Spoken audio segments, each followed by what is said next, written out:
High বন্ধুরা, আমি চলে এসেছি শক্তিগড় হাইওয়ের ধারে। খুব খিদে পেয়েছিল, তাই খেতে চলে এসেছি একটা রেস্টুরেন্টে। তো চলুন রেস্টুরেন্টের ভেতরটা দেখা যাক। রেস্টুরেন্টের ভেতরে এখন আমি ঢুকছি। গেট করলাম। এই যে রেস্টুরেন্ট, ফুল এসি রেস্টুরেন্ট, খুব ভালো। এখানে ঢুকেই দেখছি মিষ্টি মিহিদানা, সীতাভোগ আর শক্তিগড়ের সেই বিখ্যাত ল্যাংচা, আর আমাদের সেই রসগোল্লা, এটার সঙ্গে আমরা সবাই পরিচিত। এটাও শক্তিগড়ের ল্যাংচা, এটাকে ছানার কেক বলে। আর এটা কৃষ্ণনগরের বিখ্যাত সরভাজা, এখানেও পাওয়া যায় শক্তিগড়ে। আমি ডিশে দুটো ল্যাংচা দিয়ে দিল আমাকে একটা ভাই।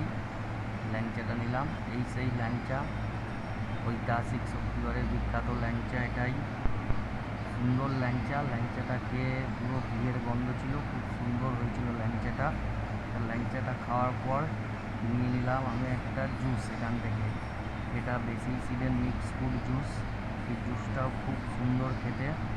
এই জুসটা আমি যদিও প্রথম খেলাম, খুব সুন্দর খেতে জুসটা। এটা মিক্স ফ্রুটের জুস।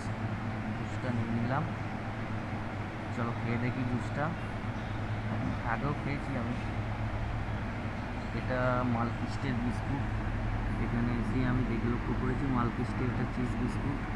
এটা আমি আগে খেয়েছি, তাই একটা নিয়ে নিলাম। এটা চকলেট, আমার চকলেটটা বেশি পছন্দ না, তাই আমি চিজ বিস্কুটটাই নিয়ে নিলাম। এটা হচ্ছে ফুল রেস্টুরেন্টটা, আপনারা এখানে আসতে পারেন। ভালো খাবার, স্টাফেদের ব্যবহারও খুব খুব খুবই ভালো। ভালো রেস্টুরেন্ট এটা, আপনারা চাইলে আসতে পারেন। এরপর আমি একটা প্রভুজি সোনপাপড়ি নিলাম। আমার সোনপাপড়ি খেতে খুব ভালো লাগে, তাই প্রভুজি সোনপাপড়ি একটা নিলাম। এই সোনপাপড়িটাই নিয়ে নিলাম। এরপর অনেকটা রাত হয়ে গিয়েছে, এবার বাড়ি যাওয়ার পালা। তাই এবার রেস্টুরেন্টে পে করে বেরিয়ে যাচ্ছি। ভালো রেস্টুরেন্ট, এখানে আমরা আসতে পারেন। এটা আমরা শক্তিগড়ে আমরার মোড় বলে। ঠিক আছে, আজকের মতো এইটুকুই। টাটা, আবার পরে ব্লগে দেখা হবে।